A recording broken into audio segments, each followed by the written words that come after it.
Hello friends, the polytechnic classes के YouTube channel पे आपका स्वागत है। तो आज के इस वीडियो लेक्चर में हम स्टार्ट करने जा रहे हैं फंडामेंटल ऑफ आईटी सिस्टम। तो इन सब्जेक्ट को जिन जिन ब्रांचों के स्टूडेंट को पढ़ने हैं उनके लिए ये वीडियो काफी इंपॉर्टेंट होने वाले हैं।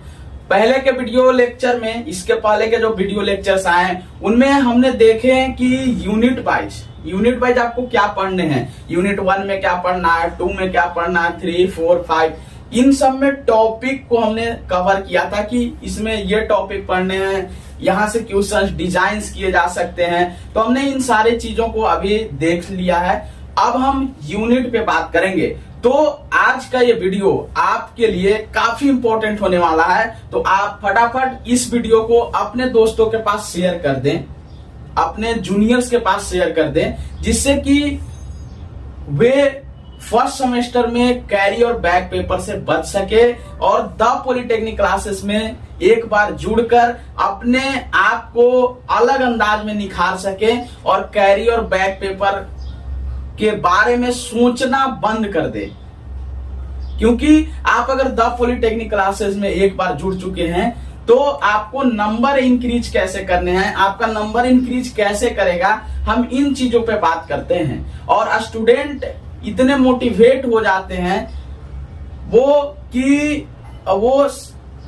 उससे बहुत दूर चले जाते हैं कैरी और बैक पेपर बनने से। वे नंबर कैसे इनहेंस होंगे इस पे काम करते हैं, क्योंकि द पॉलिटेक्निक क्लासेस के जितने फीचर्स हैं वे नंबर इनहेंस कैसे किया जाए, कॉन्सेप्ट कैसे क्लियर हो, इसके साथ आपके जो सेमेस्टर में क्वेश्चन डिजाइन किए जा रहे हैं उन पे हम काम करते हैं। तो चलिए एक बार फिर इस वीडियो को फटाफट शेयर कर दे अपने दोस्तों, अपने जूनियर्स के पास, जिससे कि वे इस वीडियो को देखें। और चूंकि इसमें यूनिट नंबर 1 स्टार्ट हो चुका है तो ये उनके लिए काफी इंपॉर्टेंट कंटेंट और वीडियो होने वाला है। तो चलिए हम शुरू करते हैं आज के इस वीडियो लेक्चर में बेसिक ऑफ कंप्यूटर सिस्टम।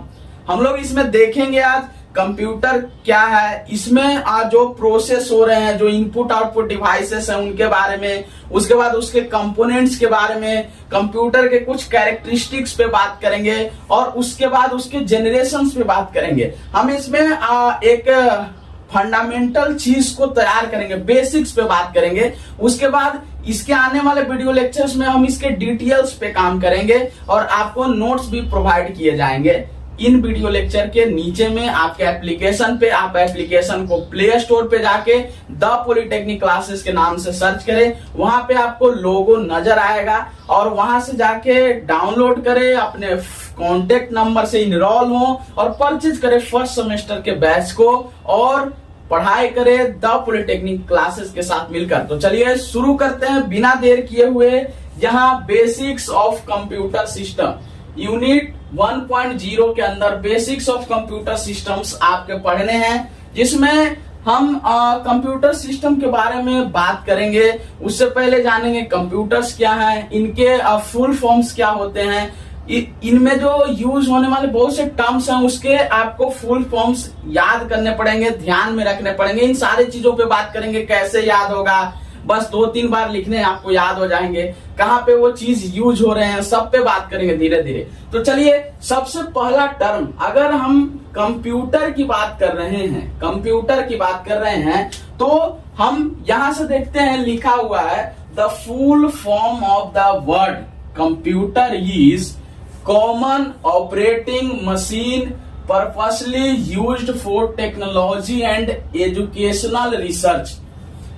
देखिए कंप्यूटर जो वर्ड है उसका मतलब है कि कॉमन ऑपरेटिंग मशीन, जिसका पर्पस क्या है, used for technology and educational research.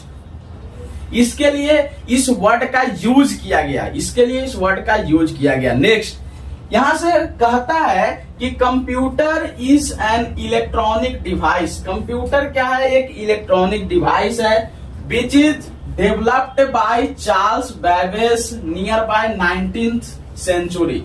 देखिए कंप्यूटर एक इलेक्ट्रॉनिक डिवाइस है जिसको डेवलप किया गया चार्ल्स बेबेज द्वारा कब 19th सेंचुरी के नियर बाई, इस सेंचुरी के नजदीक में इसको डेवलप किया गया, जिसमें हम जेनरेशंस पे बात करेंगे तो आपको पता चलेगा। मतलब यहां से कंप्यूटर वर्ड का मतलब क्या है, कंप्यूटर क्या है तो एक इलेक्ट्रॉनिक डिवाइस है जिसको 19th सेंचुरी के नियर बाय में डेवलप किया गया चार्ल्स बेबेज के द्वारा। किसके द्वारा? चार्ल्स बेबेज के द्वारा। अब इसके बाद लिखा गया कि it takes input data from the input device, stores and processed it and produced output. कहता है कि ये कंप्यूटर सिस्टम वर्क कैसे कर रहे हैं, कंप्यूटर सिस्टम वर्क कैसे कर रहे हैं, तो लिखा कि ये इनपुट्स लेते हैं, इनपुट डेटा लेते हैं किससे? इनपुट डिवाइस से। आपको धीरे धीरे समझ में आएंगे, आप ये चीजें पढ़े भी होंगे। उसके बाद स्टोर करता है और प्रोसेस भी करता है। इनपुट डिवाइस से इनपुट लेता भी है, स्टोर करता है, प्रोसेस करता है एंड प्रोड्यूस आउटपुट, और आपको प्रोवाइड करता है आउटपुट। कैसे? एक एग्जांपल हम देखते हैं यहां से। अभी अगर इनपुट डेटा लिया इनपुट डिवाइस से, इनपुट डिवाइस कुछ भी हो सकते हैं, इनपुट डिवाइस के बारे में हम डिटेल में बात करते हैं। मान लेते हैं यहाँ पे हमारा कीबोर्ड है। कीबोर्ड क्या है? कीबोर्ड क्या है? इनपुट डिवाइस है कि नहीं है? है। हम इनपुट दे रहे हैं इनपुट डिवाइस से। अब हमने इनपुट दिया 2 and 3, किसको? किसको? कंप्यूटर को। इनपुट दिए 2 और 3 कंप्यूटर को। यहां से ये पहले इनपुट डिवाइस से लिया, स्टोर किया, इसके बाद प्रोसेस करता है। हम जो प्रोसेस करने वाले हैं, जो सीपीयू के अंदर होंगे, हमने बोला है कि 2 और 3 को ऐड करने हैं। क्या करने हैं? ऐड करने हैं। तो हम मान लेते हैं कैलकुलेटर के अंदर काम कर रहे हैं, 2 और 3 को ऐड करने हैं। यहां से हमारा आउटपुट मिलेगा क्या? 5। क्या मिलेगा? आउटपुट 5 मिलेगा। मॉनिटर हम चला रहे थे, मॉनिटर पे हमारा आउटपुट है, तो यहां से हमें क्या मिला? 5। तो इसका मतलब यह है कि इनपुट डिवाइस जितने हो रहे हैं उससे वो इनपुट्स लेता है, स्टोर करता है, प्रोसेस करता है और हमें आउटपुट प्रोड्यूस करके देता है। ठीक है, तो ये हम कंप्यूटर के बारे में देखें। यहाँ पे ये एक चीज यहाँ देखिए लिखा हुआ है, इसका इनपुट यहां से ये लेगा, उसके बाद प्रोसेस होगा और तब हमें क्या मिलेगा? आउटपुट। तब हमें क्या मिलेगा? आउटपुट मिलेगा। मतलब इनपुट डिवाइस से इनपुट लेगा, प्रोसेस किसके अंदर होगा? प्रोसेस किसके अंदर होगा? सीपीयू के अंदर। किसके अंदर होगा? सीपीयू के अंदर। सीपीयू बोलो तो सेंट्रल प्रोसेसिंग यूनिट। सीपीयू क्या होता है? Central processing unit. और इसे कंप्यूटर का क्या बोला जाता है? कंप्यूटर का ब्रेन बोला जाता है। क्या बोला जाता है? ब्रेन बोला जाता है। सीपीयू को सेंट्रल प्रोसेसिंग यूनिट है, इसको कंप्यूटर का ब्रेन बोला जाता है। और सीपीयू के अंदर ही 2 चीजें इंपॉर्टेंट चीज होती हैं, एएलयू और दूसरा सीयू। एएलयू बोले तो जितने भी ऑपरेशंस होंगे मैथमेटिकल्स, वो एएलयू के अंदर होते हैं। मतलब arithmetic logic unit. Arithmetic logic unit, यहां से अर्थमेटिक लॉजिक यूनिट, यहां से सीयू मतलब कंट्रोल यूनिट। क्या होते हैं? Control unit. ये चीजें कंट्रोल करके रखती हैं, मतलब प्रोसेस के दौरान ये सीयू कंट्रोल का काम कर रहा है। अर्थमेटिक लॉजिक यूनिट ये क्या करता है? मैथमेटिकल कैलकुलेशन जो भी हो रहे हैं वो यहाँ पे प्रोसेस होता है। मतलब यहाँ सीपीयू है, इसको कंप्यूटर का ब्रेन कहा जाता है। बाद में यहाँ आउटपुट, बाद में यहाँ क्या हमें मिलता है? आउटपुट प्रोड्यूस होते हैं, जो हमें प्राप्त होते हैं, जो यूजर्स को मिलते हैं। मतलब यूजर्स ने इनपुट दिया इनपुट डिवाइस से, बाद में प्रोसेस हुआ और आउटपुट आपके तक पहुंचते हैं। ठीक है, तो यहां से देखिए, जैसे आपको पूछ सकता है ऑब्जेक्टिव सवाल डिजाइन यहां से क्या हो सकते हैं कि कंप्यूटर को जो डेवलप किया उसका नाम क्या है? यहां से चार्ल्स बेबेज। ये नियर बाय कितने सेंचुरीज के अंदर डेवलप किए गए? तो 19th सेंचुरी के अंदर। यहां से पूछ सकता है CPU स्टैंड फॉर पूछ सकता है। CPU के अंदर जो दो चीज है, ALU stands for, CU stands for. तो यहाँ से आपको एक चार्ट मिल जाएगा, प्रोवाइड कर दिया जाएगा। यहाँ पे हम एक वीडियो लेक्चर में लेके आएंगे जो इंपॉर्टेंट फुल फॉर्म्स होंगे स्टैंड्स फॉर, वो सारी चीजें आपको दे दी जाएगी जिससे कि आपको एग्जाम के दौरान कोई भी परेशानी ना हो। अब नेक्स्ट हम लोग बेसिक कंप्यूटर के बारे में देखें। यहाँ से इनपुट डिवाइस से हम दे रहे हैं, यहाँ से कोई भी इनपुट डिवाइस होगा उससे इनपुट देंगे, बाद में ये प्रोसेस होगा, यहाँ से हमें आउटपुट मिलेगा। नेक्स्ट हम कंपोनेंट ऑफ कंप्यूटर पे बात करेंगे और कंपोनेंट्स ऑफ कंप्यूटर को डिटेल्स में भी पढ़ेंगे नेक्स्ट वीडियो लेक्चर में। अभी हम यहाँ ओवरव्यू देख रहे हैं कि हमें मेनली जो यूनिट 1 के अंदर में है बेसिक्स चीजें उनको देखते हैं, उसके बाद हम पढ़ेंगे वहां से एक एक चीज करके। तो कंपोनेंट्स ऑफ कंप्यूटर यहाँ से आगे पढ़ेंगे। तो कंपोनेंट्स ऑफ कंप्यूटर में हम दो चीजें पढ़ेंगे, एक हार्डवेयर और दूसरा सॉफ्टवेयर। हार्डवेयर किसको बोलते हैं? हार्डवेयर जिसको हम क्या कर सकते हैं कि इजिली टच कर सकते हैं, और जो नॉन टचेबल जिसको आप छू नहीं सकते हैं उसको क्या बोलते हैं? सॉफ्टवेयर। अब बताइए, अगर कोई ऑपरेटिंग सिस्टम है तो उसको क्या आप छू सकते हैं? नहीं। और अगर यहां से बोले कोई कि हार्डवेयर के अंदर टचेबल, मतलब अगर कीबोर्ड है तो आप छू सकते हैं कि नहीं छू सकते हैं? अगर प्रिंटर है, अगर स्कैनर है, अगर माउस है, तो बताइए माउस को बिना छुए यूज करते हैं? नहीं। तो यहां से हार्डवेयर जिसको हम इजिली टच कर सकते हैं, सॉफ्टवेयर नॉन टचेबल, छू नहीं सकते हैं। ठीक है, तो यहाँ दो तरह से हम लोग देखेंगे। यहाँ से हार्डवेयर के अंदर हम इनपुट डिवाइसेस पे बात करेंगे। इनपुट डिवाइसेस जितने होंगे हम उस पे बात करेंगे, कीबोर्ड, माउस, स्कैनर, जॉयस्टिक्स, ये सारी चीजें पे हम बात करेंगे इनपुट डिवाइस के अंदर। अब आउटपुट डिवाइस पे हम बात करेंगे। हम लोग बात करेंगे नेक्स्ट। तीसरा स्टोरेज डिवाइस पे हम बात करेंगे। स्टोरेज में प्राइमरी स्टोरेज, सेकेंडरी स्टोरेज पे बात करेंगे। रैम रोम पे भी बात करेंगे। किस पे? रैम पे भी बात करेंगे। रैम यहाँ से फुल फॉर्म भी कभी कभी पूछा जाता है रैम का, रैंडम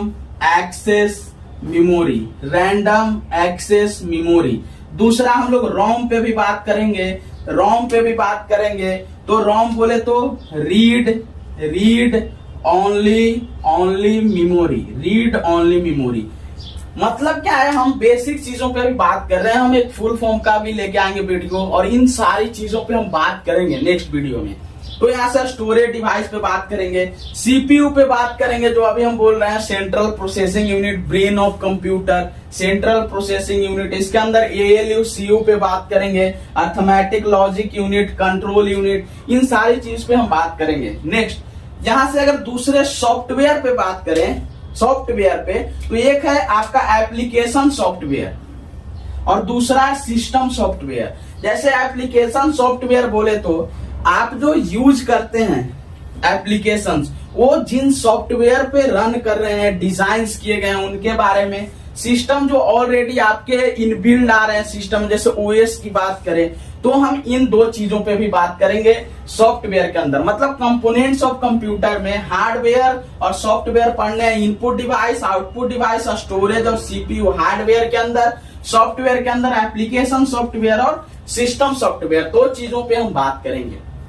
अब सबसे पहले कंप्यूटर के बारे में हमने देखा, कंपोनेंट्स ऑफ कंप्यूटर के बारे में देखा, और तीसरा अब आते हैं नेक्स्ट पार्ट में, और वो है कैरेक्टरिस्टिक्स ऑफ कंप्यूटर। क्या है? कैरेक्टरिस्टिक्स ऑफ कंप्यूटर, मतलब कंप्यूटर का कैरेक्टरिस्टिक्स देखेंगे हम यहाँ से। तो इसका स्पीड काफी हाई होता है, कंप्यूटर का स्पीड काफी हाई होता है। कंप्यूटर के अंदर एक्यूरेसी भी है, इसके पास स्टोरेज भी है, क्विक डिसीजंस है, इसके बाद रिपीटेड कैपेबिलिटी है, रिपीटेड कैपेबिलिटी भी इसके पास है। मतलब अगर आप चीजें रिपीट कर रही हैं, चीजें रिपीट हो रही हैं, तो भी इसके पास कैपेबिलिटी है कि ये नहीं कि रिपीट हो रहा है चीज तो वो नहीं करके देगा या उसमें एरर आएंगे, ऐसे कुछ भी नहीं है। ये इनके कंप्यूटर्स के कैरेक्टरिस्टिक्स हैं। अब इन सारी चीजों को हम डिटेल्स में भी देखेंगे। स्पीड बोले तो किस चीज पे बात कर रहे हैं, एक्यूरेसी बोले तो किसका बात कर रहा है, स्टोरेज में किसका बात कर रहा है, क्या है, कैसे इसका कैरेक्टरिस्टिक्स है, कैसे हम यूज कर रहे हैं, क्विक डिसीजन कैसे ले रहा है, रिपीटेड कैपेबिलिटी है तो ये बोलना क्या चाह रहा है। इन सारे चीज के बारे में हम आगे जब कंपोनेंट्स ऑफ कंप्यूटर लेके आएंगे उसमें हम लोग कैरेक्टरिस्टिक ऑफ कंप्यूटर पे भी डिटेल से बात करेंगे। नेक्स्ट हम लोग यहाँ से जो आपके यूनिट में बेसिक्स ऑफ कंप्यूटर सिस्टम के अंदर डायरेक्ट ये लिख दिया है जनरेशन ऑफ कंप्यूटर पढ़ने के लिए। उसके बाद एनाटॉमी ऑफ कंप्यूटर्स, फिर मदरबोर्ड है, फिर इनपुट आउटपुट डिवाइसेस हैं। तो हम ये नहीं कि वो जो लिखा है उसी पे बात करेंगे, उसका पहले बेसिक्स क्या है और उनको हम एक पैरेलली चीजों को रिलेट करके पढ़ेंगे। तो यहाँ से हमने देखा सबसे पहले कंप्यूटर्स, फिर कंपोनेंट्स ऑफ कंप्यूटर, कैरेक्टरिस्टिक तक देखा। तब हम बात करेंगे जनरेशंस ऑफ कंप्यूटर पे। क्या बात करेंगे? जनरेशंस ऑफ कंप्यूटर पे। तो यहाँ 5 जनरेशंस अभी तक आपको पढ़ने हैं। इसमें पहला अगर बात करें फर्स्ट, यहाँ से फर्स्ट जनरेशन पे, तो फर्स्ट जनरेशन 1946 के अंदर लाया गया जिसमें वैक्यूम ट्यूब का यूज किया गया और ये काफी बल्कि होता था, भारी सा वैक्यूम ट्यूब। तो आप लोग जब पढ़े होंगे, जब आप इलेक्ट्रॉनिक्स के स्टूडेंट अगर हैं इलेक्ट्रिकल के, तो इसके बारे में आपको पढ़ने होंगे वैक्यूम ट्यूब के बारे में। ठीक है। सेकेंड जनरेशन पे अगर हम बात करें तो सेकेंड जनरेशन में ट्रांजिस्टर का यूज किया गया 1959 के अंदर। ये सेकेंड जनरेशन में ट्रांजिस्टर का यूज किया गया, उसको थोड़ा कम किया गया, मतलब उसको कंप्रेस्ड किया गया, छोटा किया गया। इसमें चीजें ट्रांजिस्टर के यूज करके बनाएंगे। तीसरा थर्ड जनरेशन में आईसीज आ गए 1965 के अंदर। आईसीज का यूज किया गया कंप्यूटर को डिजाइन करने के लिए। फिर फोर्थ जनरेशन के अंदर एएलएस आईसीज आया। उसके बाद 1971 से 85 के बीच में ये चीजें डेवलप होके आई फोर्थ जनरेशन के अंदर। इसके बाद फिफ्थ जनरेशन 1985 के बाद अभी तक क्या है वो चीजें चल रही हैं और भी रिसर्चेस, ये नहीं कि बंद हो चुके हैं रिसर्च होने, और भी उसको कंप्रेस किया जा रहा है, छोटा उनमें और क्या इनहेंस किया जाए, इन सारी चीजों पे काम हो रहा है। तो हम यहाँ से जनरेशंस ऑफ कंप्यूटर पे डिटेल से बात करेंगे क्योंकि यहाँ से आपके इंपॉर्टेंट सवाल डिजाइन होंगे। ये आपके लिए इंपॉर्टेंट है, ये टॉपिक इंपॉर्टेंट है आपके लिए। ये सारी चीजें बेसिक्स हैं, यहाँ से सवाल डिजाइन हो सकते हैं। कंपोनेंट ऑफ कंप्यूटर से ये भी आपके लिए इंपॉर्टेंट है। यहाँ से इंपॉर्टेंट सवाल, यहाँ से इंपॉर्टेंट क्वेश्चंस डिजाइन किए जा सकते हैं कंपोनेंट्स ऑफ कंप्यूटर से। यहाँ से जनरेशंस ऑफ कंप्यूटर आपके लिए एकदम से इंपॉर्टेंट है। आपके सेमेस्टर में एग्जाम, सेमेस्टर एग्जाम में यहाँ से क्वेश्चंस बनेंगे, यहाँ से डिजाइन होंगे। तो हम फर्स्ट जनरेशन पढ़ेंगे vacuum tube, second transistor, third ICs, fourth ALS ICs, fifth में हम जो चीजें आगे बढ़ी है उनके बारे में, यहाँ से ऑनवर्ड्स जो बढ़ रहे हैं आगे, इन सब चीज के बारे में हम पढ़ेंगे। इसमें क्या एडवांटेज आया, डिसएडवांटेज आया, क्यों सेकेंड जनरेशन आया, ट्रांजिस्टर का क्यों यूज हुआ, उसके बाद आईसीज आए। तो ये धीरे धीरे जो इनहेंस हुए हैं, ये सारी चीजों को हम रिलेट करके जनरेशंस वाइज यहाँ हम क्या करेंगे, पढ़ेंगे। जनरेशन वाइज हम क्या करेंगे, देखेंगे।